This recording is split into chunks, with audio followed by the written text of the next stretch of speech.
Good evening, dear friends. Now I ask only those who have ever experienced a headache and never want to deal with it again to stay by the screen. Also, neck pain, dizziness, decreased concentration, and memory loss. I invite all of you to move a little closer to the screen and open your eyes wide and pay close attention. Maybe get a pen ready to write down useful information that will help you get rid of these problems forever.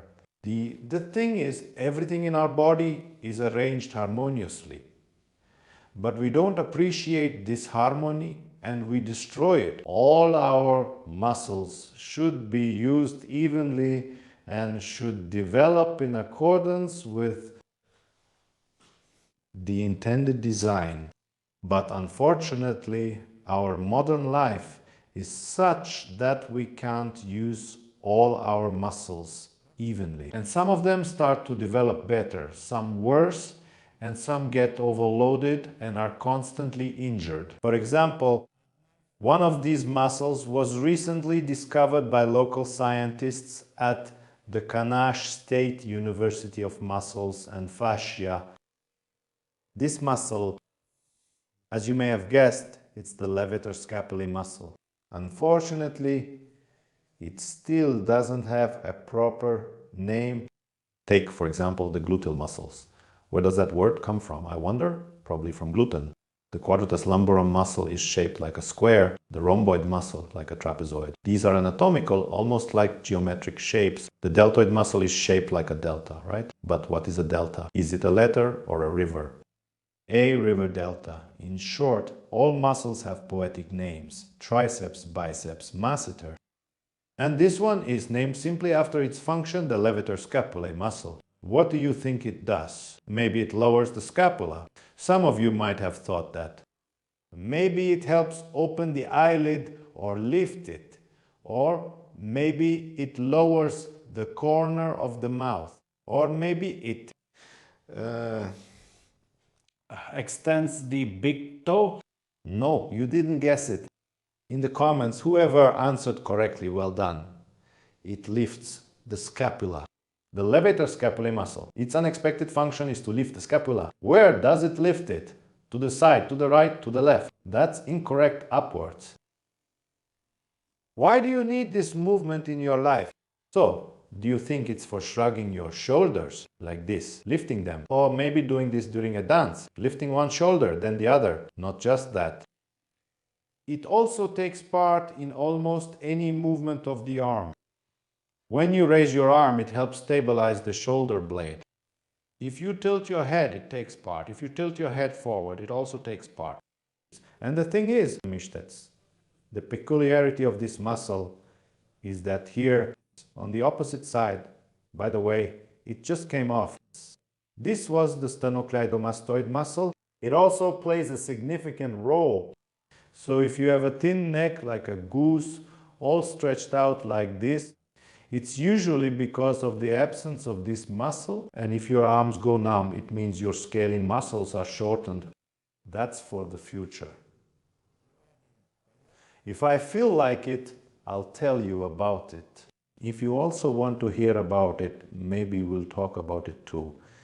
Training it is important as well, but today, the levator scapulae muscle is of the utmost importance to us. Because what's special about it? Everything stops working. For example, when anything gets tired, like when you've been looking at your phone for a long time, you were glued to it. So to speak like this, with your head tilted. There. Well, we read and couldn't tear ourselves away from another chapter of War and Peace. Or we were rereading Dostoevsky. As usual, and your neck got tired, what will come to its aid? The levator scapulae muscle. The extensor, the long neck extensor, this is the powerful muscle that almost no one has anymore in the modern world. Just two thin layers right here. Instead of this muscle, They get tired very quickly because our modern life doesn't require us to lift our heads up like this. There's no need to look forward anymore, let alone upward. It's enough for us to stay in this position all the time in life. That's why these muscles gradually atrophy. And when the long neck extensor gets tired, help comes rushing to help. The levator scapulae muscle comes running. What does it do? It tries to compensate for the weakness of this muscle with its own tension. A feature of its anatomical structure, it originates from the upper four cervical vertebrae, from the transverse processes. Right now, we are looking at a person from behind, and you could be in this place, and so could I. Here we have all the vertebrae. Should we draw them? Well, let's draw them all. How many vertebrae do you think a person has today? 7. Because we are mammals. What is it? Species, phylum, genus, subspecies, kingdom. In short, we have 7 vertebrae for now. As of today, there are 7 in the neck.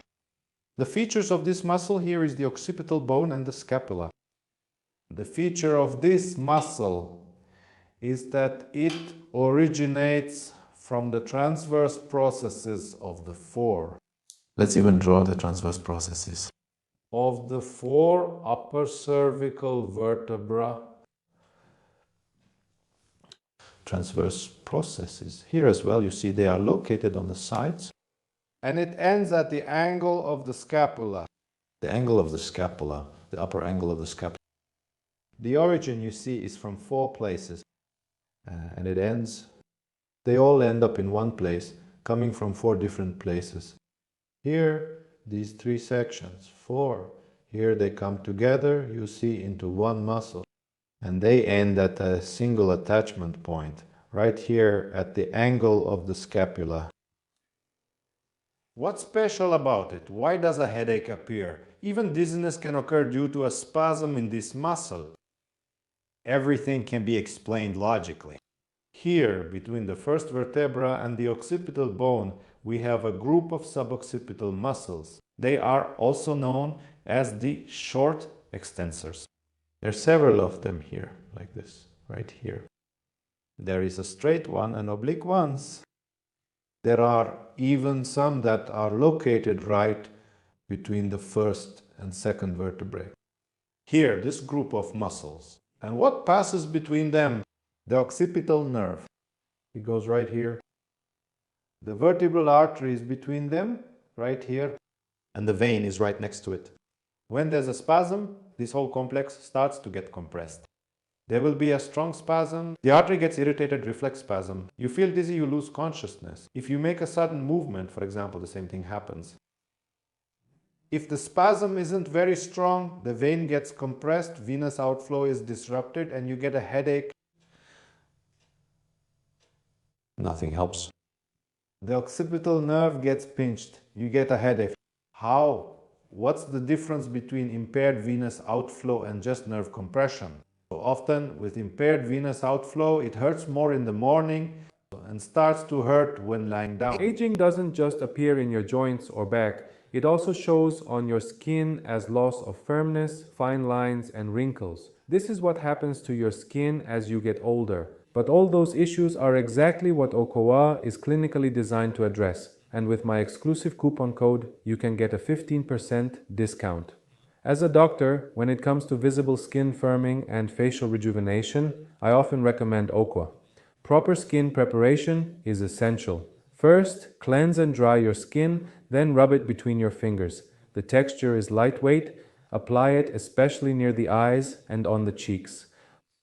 Look at this side with Okowa. It's smoother, tighter, more lifted, and even glowing. My natural skin wrinkles, and the difference is clear. With consistent use, women notice reduced fine lines, a more lifted appearance, and improved skin quality over time. Scan the QR code or click the link below. Use code Alexeyev15 and get 15% off. When lying on your back. And pain appears in the back of the head. And all of this can be a result of tension in this muscle. Why? Because Look, where does it start from? It starts from the transverse process of the first vertebra, among other places. And when it starts pulling downward, it's not just the shoulder blade moving up. Your shoulder blade can't keep rising endlessly. While it's rising, it's being compensated. But there are also muscles below that pull the shoulder blade down, even stronger ones, like the latissimus dorsi, for example. And all this tension causes a reflex spasm in these suboccipital muscles. This muscle pulls down. What will these do? They'll try to pull back up. They'll tense up too. So, if you can't relieve the tension in the occipital area, you should also try to relax the levator scapulae muscle. That's the second reason. Number 2. Tension in the levator scapulae muscle, weakness of the deltoid muscle, or its overload fatigue. Repetitive movements, for example, raising the arm gradually starts to tire out the deltoid muscle. Or sometimes it's so weak that right from the start, when you lift your arm, the scapula already starts to move. That is, ideally, the arm should be raised, up to about, almost parallel, mainly due to the tension of the deltoid muscle. And then the trapezius and the levator scapulae muscle get involved. But if there are various disorders, for example, if the supraspinatus muscle, its tendons, or the deltoid muscle are damaged, it doesn't function well alone, or everything has become so weak that the arm starts to move. And along with the arm, the levator scapulae muscle also starts to get overloaded. In this case, after repeated arm movements, this muscle becomes overloaded, swollen, inflamed, and it can even go into spasm from overload, but not static this time. In the first case, what did we have? It was static that caused the pain. That's when we stayed in that position for a long time.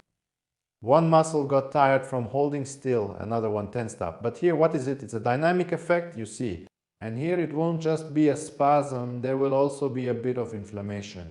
From the movement, this muscle will get overloaded and there might be swelling and inflammation. So, you see, it helps the neck extensor, it helps the arm. What next? What else can cause overload? From the fact that it has become very weak on its own. That can happen too. I mean, the levator scapulae muscle is very atrophied. But in some cases, it still has to work. For example, you have to pick something up, lift it, hold it. I mean, after that, after putting a load on your arms. Not when you're lifting something, right? But when you're holding or carrying something. That's it. So, this is already the muscle itself working. Along with the trapezius, the levator scapulae muscle is also working. If we hold something back here, there will be more load on the trapezius. It will be working almost by itself, just by holding or lifting your shoulder up like this. So, if the shoulder is, you see, behind the ear and I lift it up, the trapezius muscle will be loaded more. If I move my shoulder in front of my ear and lift it up, the levator scapulae muscle will be loaded more. And if it's in line with the ear, then both muscles will be loaded about equally. Right? And if I have to lift or hold something with my arm in front, my levator scapulae muscle might not be able to handle it either and could get overloaded. What other reasons are there? There might be more reasons, but for now, this is enough for us. And now, what should we do? We need to eliminate the trigger points in the very muscle that is causing the pain. The pain is caused by the reflex spasm of the suboccipital muscles, and the referred pain itself creates unpleasant sensations in the head. Constant tension in the neck muscles sends a continuous pulsation to the brain, which distracts it from focusing on important things. Poor memory happens because of muscle tension. Everything goes here, all of it. All the neurotransmitters are used up to maintain the tone of these muscles. Instead of forming new neural connections, everything is wasted on maintaining excessive tension in your neck muscles. Poor memory, poor concentration. First of all, check if you have constant tension in some neck muscles and constant relaxation in other neck muscles, which is causing all this tension. Where should the trigger points be removed? In which areas? Right here at the angle of the shoulder blade. Right here you see. Here's the attachment point. It's not exactly there, but close. So the trapezius covers all of this on top. That's why tension often occurs in this area. Right here, most often, and it's perceived as tension in the trapezius, and you keep massaging the trapezius over and over. But it doesn't help, because the tension isn't in the trapezius, it's under the trapezius. The trapezius just covers all of this from above. See, mimicry? You know what that is? Like with insects. There's a fly that looks like a wasp. That's why no one eats it. That's called mimicry. It means that, what's the word for it? I think it pretends to be something else, basically. This is the same. You think your trapezius hurts, but actually it's this muscle here, the levator scapula, which is underneath it. And the second trigger point is right here in the middle. Right here, right at this spot. It usually happens right here in the middle. You can also find painful spots here, but here it's more of the tendon areas. Of course, it will hurt there, but it's useless to knead right here. First of all, you need to get rid of this. And sometimes fascial stretching and relaxation also help to get rid of this right here. So, that's the first thing. Remove the trigger points. Second, stretch. Stretching, it helps when you overload it. It's a direct overload of this muscle. That is, you constantly use it to carry something, so your activity is related to physical exertion. But if that's the case, then stretching it will help you. If not, then every time after stretching you'll feel temporary relief. Then it will hurt even more. And next, I'll show you how to relax this muscle. Tensing by tensing another muscle. So, you can take the load off an overworked muscle if you tense something else instead. It relaxes right away any of its antagonist muscles. And we'll also learn how to put load on it, how to train it. So, trigger point. How do you eliminate it with the ball? We take it here. To hit it, to get it like this, what do? A doorway works well. We bend over like this. We put our head through the doorway. We place it right here, right in this spot. Here we have the angle of the shoulder blade. You generally know where the shoulder blade angle is. It's right here. You work through this whole area like this. Like this. This is, well, find some place where you can stand like this. Put it here, like this. See, here, between the wall and hop, we put it here, like this. We place the ball there. That's how it will be for you. There, like this, you see, hop, just like that. And here you press and hold, or you do it while moving, a little to the right, left up, down. You work through all of this just like that, there. There, that's how it turns out. Hop, set it down, right here. And you massage it like this. There, between the wall and the ball, you can lie on your back. Also like this one, put it here, here as well. This is when you're lying on your back right on the floor. And here too, you'll be hitting exactly this spot. But next to the corner of the shoulder blade, there, the second point. Sometimes it's easier to find it with your hand. Here we have the sternocleidomastoid muscle. It's right behind it. If you manage to feel this protruding part, that's exactly it. And here, it's convenient to gently squeeze it a little between your fingers. Just make sure it's not your carotid artery. Otherwise, we'll see each other.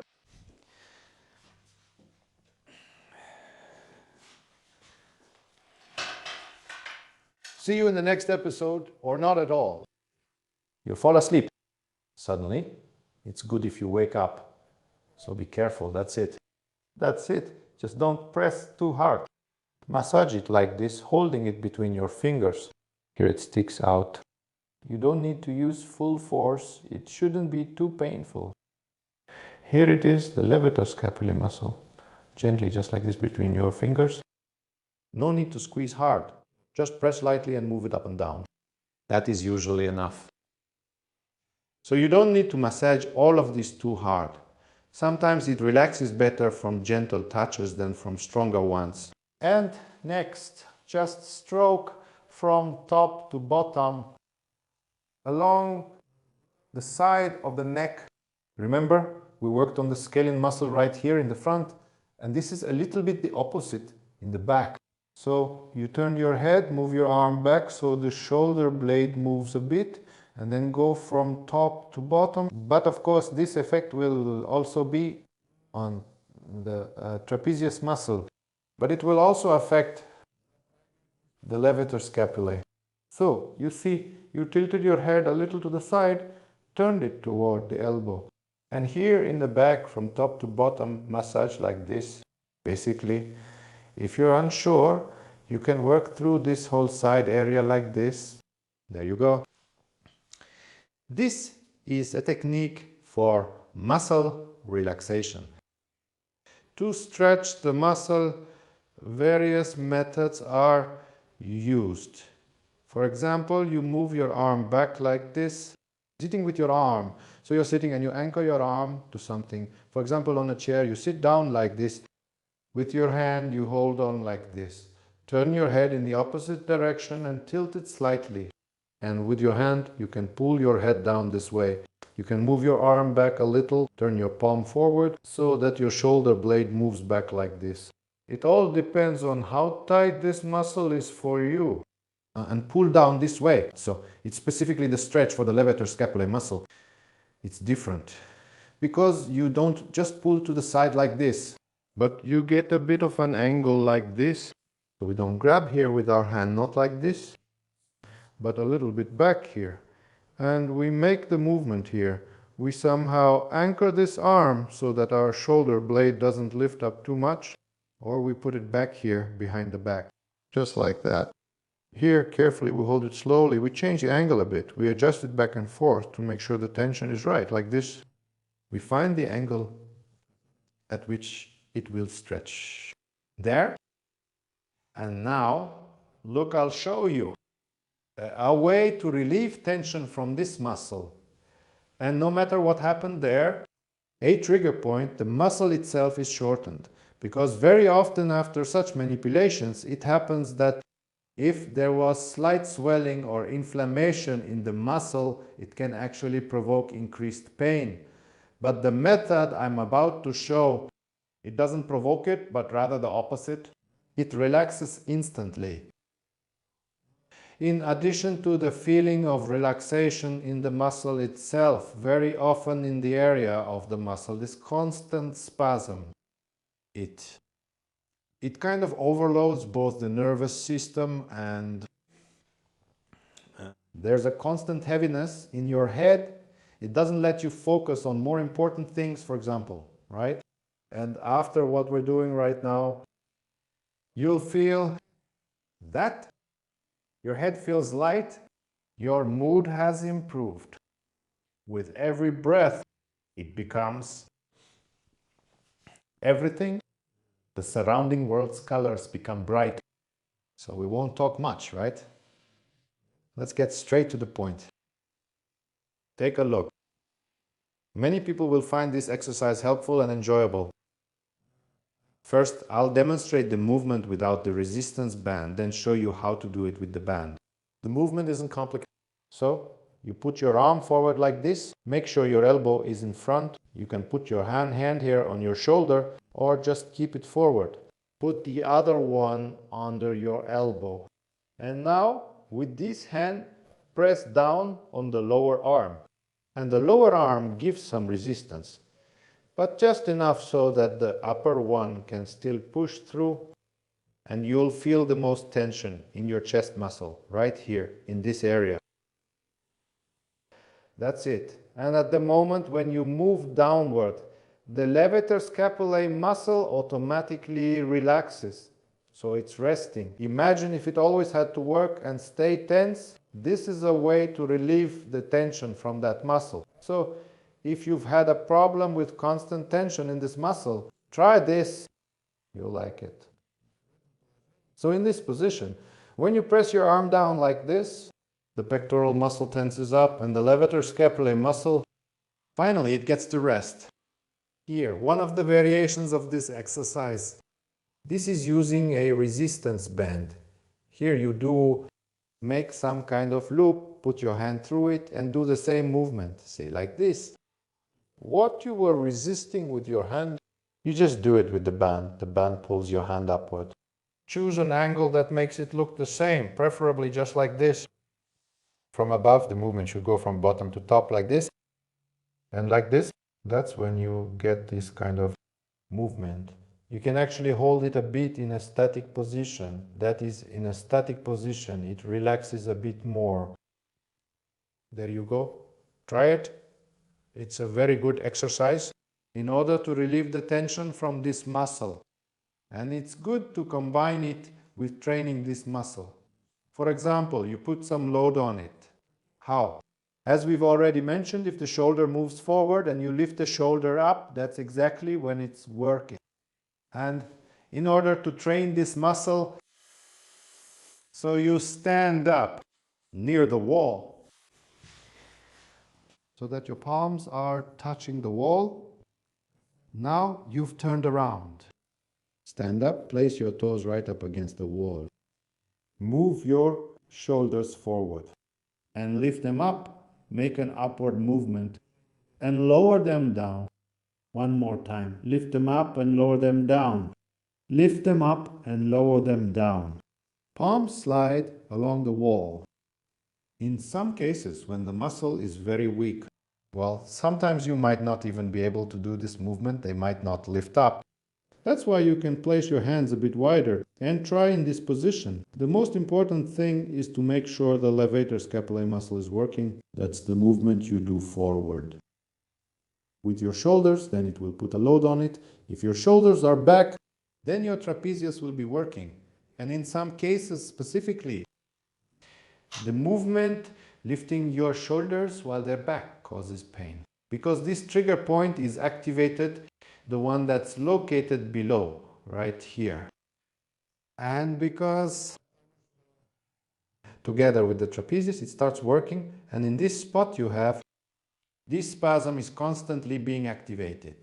So friends, it's time to wrap up, time to say goodbye. I can see you're eager to try this exercise out.